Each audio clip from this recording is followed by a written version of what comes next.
Hey, what's going on, guys? We're back with another Fighter Focus feature here on the Zero Hour. I'm Tim Lloyd, joined by Jeff Hobbs. And man, Jeff, we've got a fun one here today, one we've been really looking forward to. We're going to talk with David Robbins.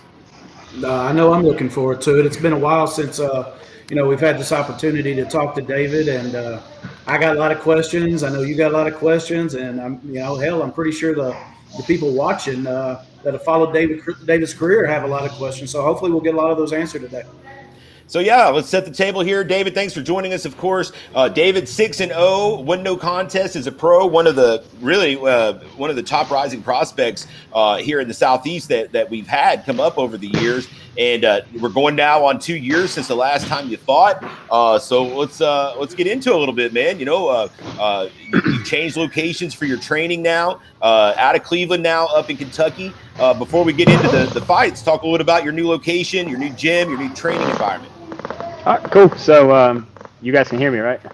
Yep. Yeah. Yep. All right, cool. I left Cleveland, Tennessee. I had some problems pop up down there. I had new opportunities for me with Jeff Turner up here in Somerset, Kentucky. I'm at East West Martial Arts.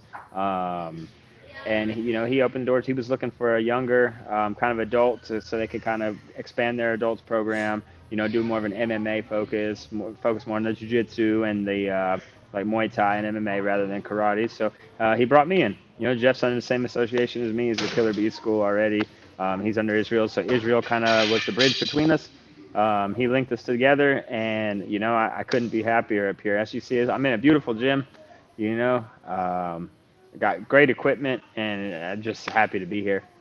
So. Hey, it's great, man. It's good to hear you got a good environment up there, good atmosphere to improve your skills and to help others improve for that matter as well. Let's get into the fights, man. So, you'd risen to 6-0, held a professional title, was on the radar there for some pretty big opportunities, and then faltered a little bit last time out, fighting Damir Fratmagovic. That fight ended up being a no contest. So technically you're still undefeated, but that was a fight that a lot of people were excited for. There's a lot of hype behind that fight, a lot of anticipation because both you guys are studs and everybody knows it. However, your performance was not what I'm sure you were hoping it would be that night, or what a lot of people were expecting from you. Talk a little about that fight. I know it's not always the most fun to talk about a poor showing in the cage, but at the same time, I think everybody would like to just kind of get your take on it. So my take first, I want to say hats off to Damir. He's a hell of a fighter. I'm a huge fan of him myself. The fight was overturned to a no contest. I didn't perform like myself. I had a lot of personal, mental struggles going into that fight. I didn't contest it or whatever, just to put that out there. The athletic commission of Tennessee stepped in. I guess they said it was illegal strikes to the back of the head, elbows. There's that. Damir whipped my ass that night. We all know it. If you watched it, you know it. That's that.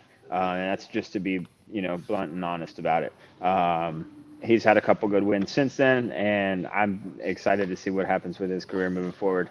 I wasn't me. I was sitting in the back, just chilling, not even warming up. I knew hitting the pads. I felt like, there's so much stress going into that fight because my personal life had kind of fallen apart with my daughter's mom. Right before that, it was the holiday season, and I was so depressed, man. I barely made the weight. And it wasn't me, So for that to be overturned to a no contest is kind of a blessing because, like you said, now I'm still undefeated again. But it was a big learning experience for me. I still haven't watched the fight yet, I have yet to go back and watch it, but I will soon. So, putting that in the rear view, of course, now you're on the comeback trail after nearly 2 years on the shelf.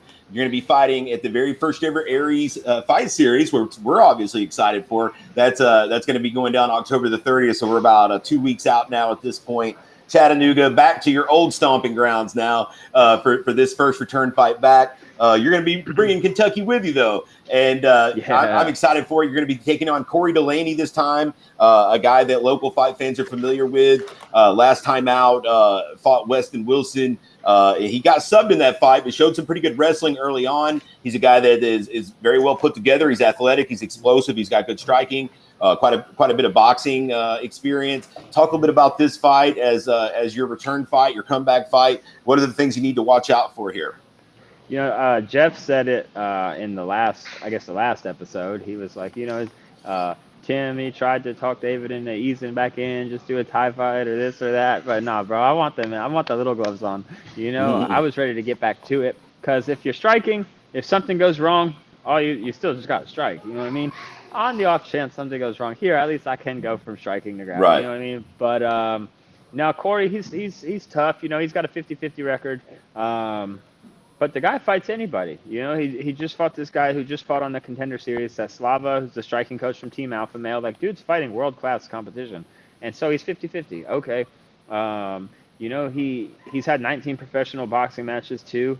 And he's tough. A lot of people like to say a lot of things when they're sitting on the sidelines, but they don't even get off their ass to show up at the gym, much less step in the cage and compete. So their opinions don't mean anything to me. But my prediction for the fight, people say that, grapple, this and that. I'm not going to grapple. I'm not coming to grapple. I'm coming to knock him the fuck out, dude.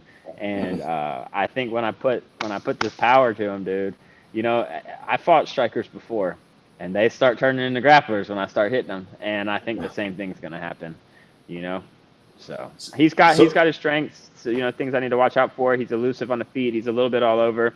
But I'm too technical and too tight, I think, for really that to get me. So this fight's at 165. Are the plans to go back on down to 155 after this one? Kind of keep your weight in check there after this fight, and then roll on back down to 155. Yeah, I'm gonna still diet. I'm gonna head back down to 155. I've actually got Gilbert Burns here with me. Right now, number 2 ranked welterweight in the UFC, and I'm bigger than he is. So I mean, I don't know. We could look at 170, but I think 55 for now. It's if I can get back to dieting to where I'm walking at 170 again, there's no reason not to make that little cut. So. All right, Jeff, I want to throw it over to you. We're gonna shift gears a little bit. Yeah, man, because Tim talks MMA. I talk all the bullshit around MMA, man, and when you talk about bullshit, man, we got to talk about the bullshit that became your life. My life's been bullshit for the last 2 years. almost 2 years ago, So obviously, the elephant in the room is why were you out? What's been going on? And I'll greet you the same way that I greet you when I see you now, Dave. How many days? 83 days. 83 days. So 83 days. For those watching at home, when you hear somebody ask somebody how many days or talk about days, we're talking days sober, aren't we, Dave? Yes, sir, we are. I had this monkey on my back I couldn't seem to shake off, and when COVID happened and everything and my gym kind of tanked down, I got depressed, and I'm human, I make mistakes, and I leaned to the wrong side, and then I got caught in that trap. It is what it is, but I've struggled a little bit, this and that, and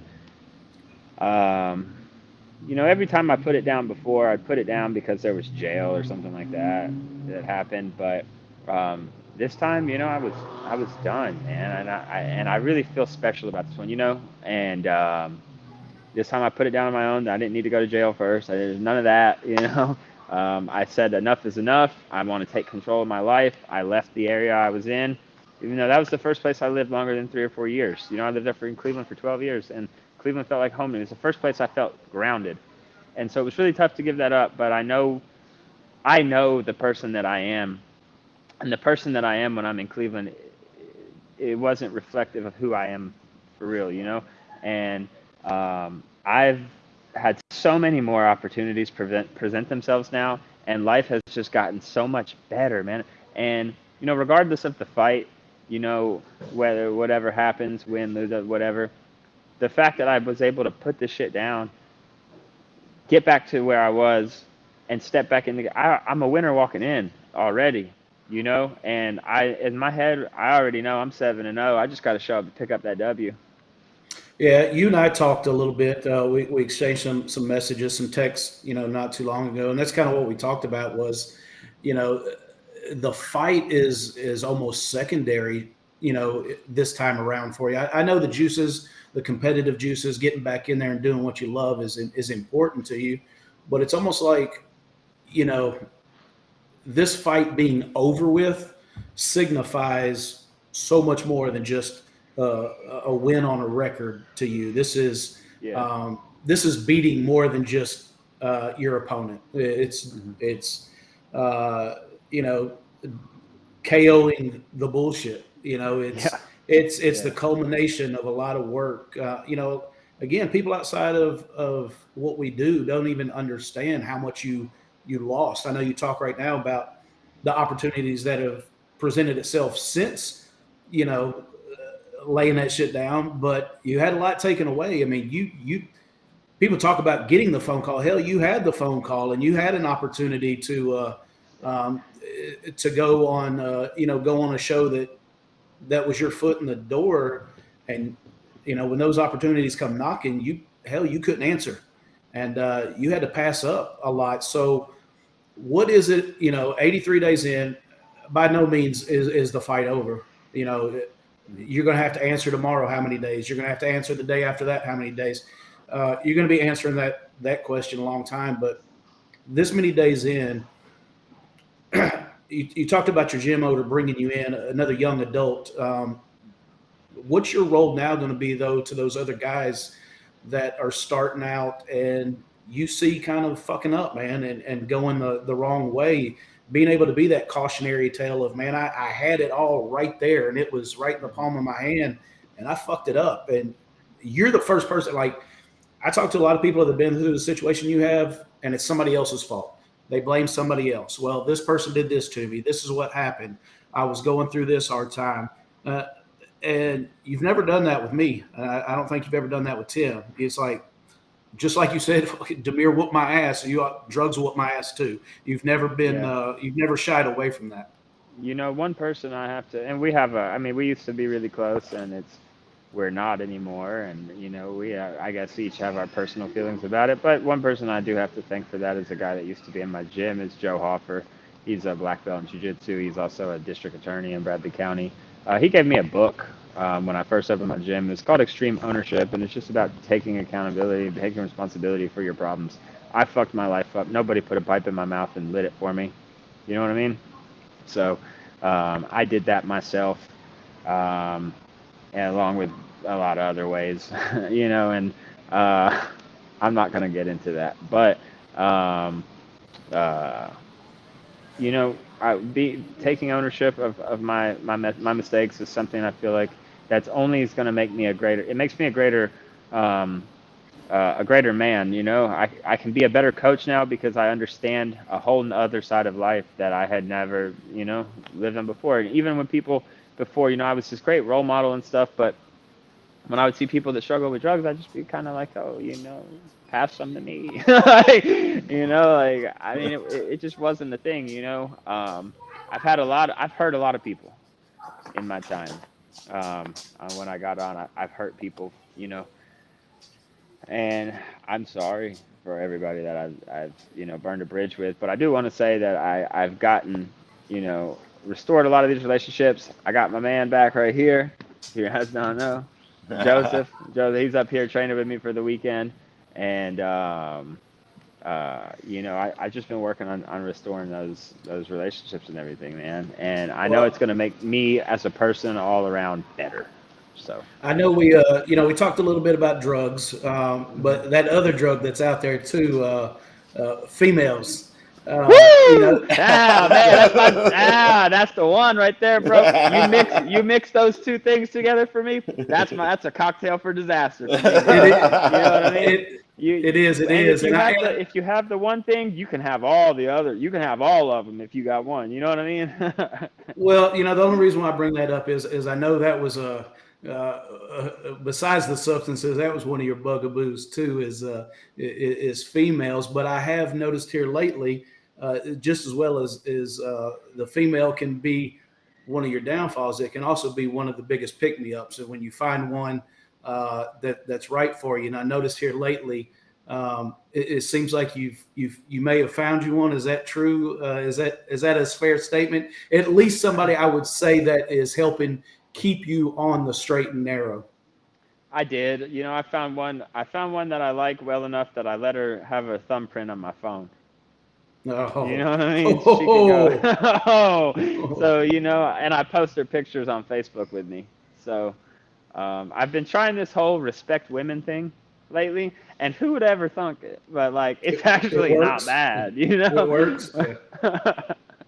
You know, I But was I was raised on some things that were not the most popular, you know, some ideas and some ways of mhm. treating women, and that's not right, you know. So I do have one who's I feel very uh, very fortunate to have her with me, and you know, honestly, like I've always been surrounded with good. It was never a female that was like making me problems. I was going crazy because of drugs and um, whoever was around me at the time only did their best to try to make me be straight. You know, I don't have anything negative to say about any of them. So, and Well, she knows too. I think we've dove enough into the Tim. I think this would be one of those dark sides of the ring if Yeah, Bryce right. wanted Hey, to but jump I'll tell on. you what, Emily, she's always positive. She's always smiling and everything. You know what I mean? So you Hey, see that me, goes a long see way. her on my arm there at the show, and she follows me around. We have a good time together. You know? Well, Hey, I'm gonna man, let that's a Tim good get thing. back into the MMA part of this, so we'll stop on the negative. Hey, I love hearing it though, man, because it's a reminder that these guys are human, man. A lot of these guys go out there and put on a show in the cage and look larger than life and like they're superheroes. But at the end of the day, they're human like all the rest of us, and they have hurdles to get over and crosses to bear. And I'm just happy to see you've got things turned around, man. I can tell just by seeing you right now that you're in a great place. Oh, I can bro, see it. that tan is Right. glowing right now. Yeah, you've You been down at the know? beach, right? But Yeah, bro, I was down in Florida for a week with Israel training. You know? So. talk a little bit about these last couple weeks. What we got coming up here as far as fight camp goes? We got 2 more weeks to go. Sounds like your weight's in pretty good place. Sounds like you've got some hellacious sparring partners in town for the weekend as well. Ooh, bro. Listen. He might be training hard, but he ain't training like me. You know what I mean? Like, you know, one thing is, I can control the training, being the coach. But I already know how to do that. Honestly, I've just this camp with the lack of training partners. One thing that I've had to do is I've had to rely on myself a lot more, and honestly, I do believe that's one of my strengths is how self-disciplined I can be because I don't think a lot of people would have the discipline to do what I do. When you and I first talked about me fighting on this show, it was not, I don't want to say a joke, but it almost seemed like a far-fetched idea because it was so close, remember? But I Right, do also think that like just throwing myself in the fire really like it forced me. right. It forced me Buckle because I'm a down. competitor, dude, and I'm not showing up to get my ass kicked in front of everybody. You know what I Right. mean? But I've been doing a lot more things here lately that I've never done before. Like, dude, I've been running every morning. I run 5 miles. I've never ran 5 miles. I ran 10 miles when I was down in Florida. I woke up one day and said, I'm going to go run 7. And when I got there and I got to the 3.5 mile mark, I said, oh, if I do a mile and a half more, only it's going to make 10. So I did it. And just mentally knowing I can do it. My cardio is better than it's ever been. And that's dangerous for a lot of people. You Yeah, know no what I doubt. mean? So, but and honestly, I fried my brain the last couple of years. I forgot a lot of my own workouts, dude. Right. I've had to come back through and remember like what I'm doing. Like, oh, well, I can't just do this every day because then my weight's like stagnant for a couple of days. I got to always keep those muscles confused so that my weight is going to continue to drop. You know what I mean? And just having to remember everything, and then like for like a week, I sat at 190, and I was like, why am I not losing weight? It's like, duh, I got to drink a gallon of water a day. You know, so. It's been fun. This camp has been fun. You know, I'm refocused up here in Kentucky. I feel like I'm in fight camp all the time. I'm not up here. This isn't like some riding a pink cloud thing or whatever like that. I feel like myself again, but I feel better. And I hope I can inspire whoever is out there that may feel stuck or trapped, like they they can't move on or they can't put it down for it. But you absolutely can. Happiness is only one decision away. And when I did that, like I'm glad to be. I wake up smiling every day. You know, my dad's like, David, you need to stop smiling all the time. The only people that smile all the time are special needs people. And I'm just like, Dad, fuck you. You know what I mean?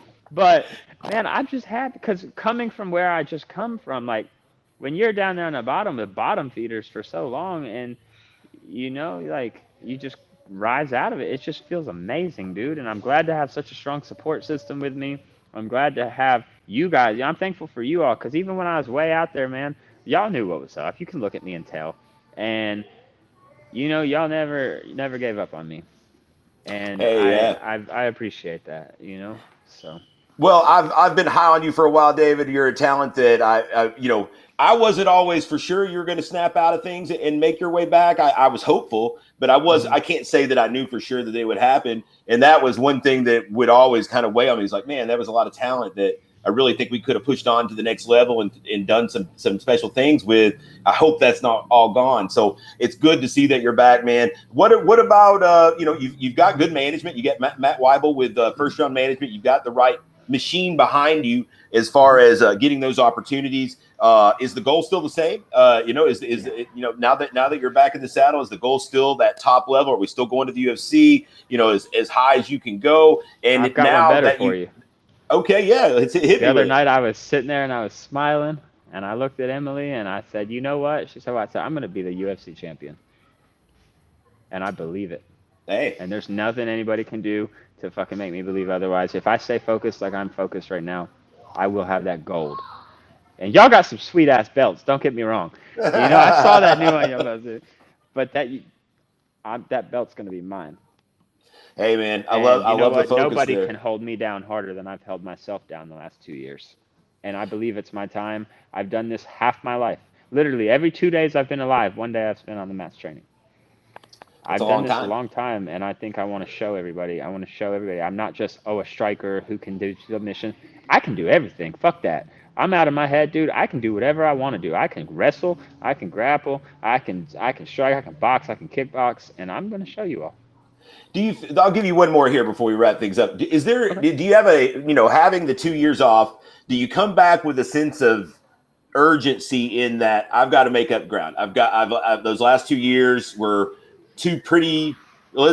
Being frank, those were important years. Those are 2 years that were riding in at 6-0. Those would have been the most likely. Those that would have been the years where you would have got the call up. So do you feel like you've got to rush to get back? Or are you still just kind of taking it slow here? Or are you looking to make a quick turnaround, after this fight, and not looking past Delaney, of course, but is it in your mind that you want to turn around quickly and start accumulating fights at a quick pace again?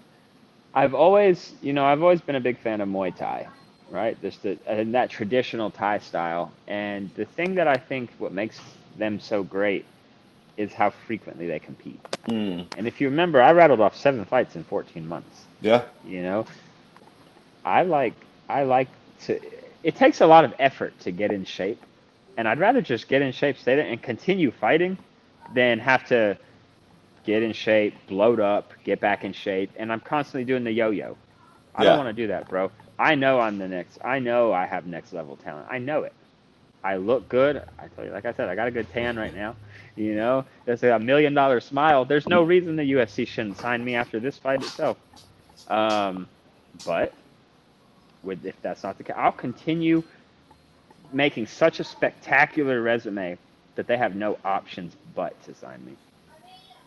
I love the attitude, man. I do. Got 2 more short weeks before you're back in there, and this is all reality again, and everything else is in the rear view, man. I'm going to let you get some shout outs where they're due. Any sponsors, training partners, friends, family. You know the drill by now. Yeah, by now. So I'd like to just thank everybody that never gave up on me. A lot of people did give up on me, for good. And whether we speak or don't speak, I understand why they wouldn't want to.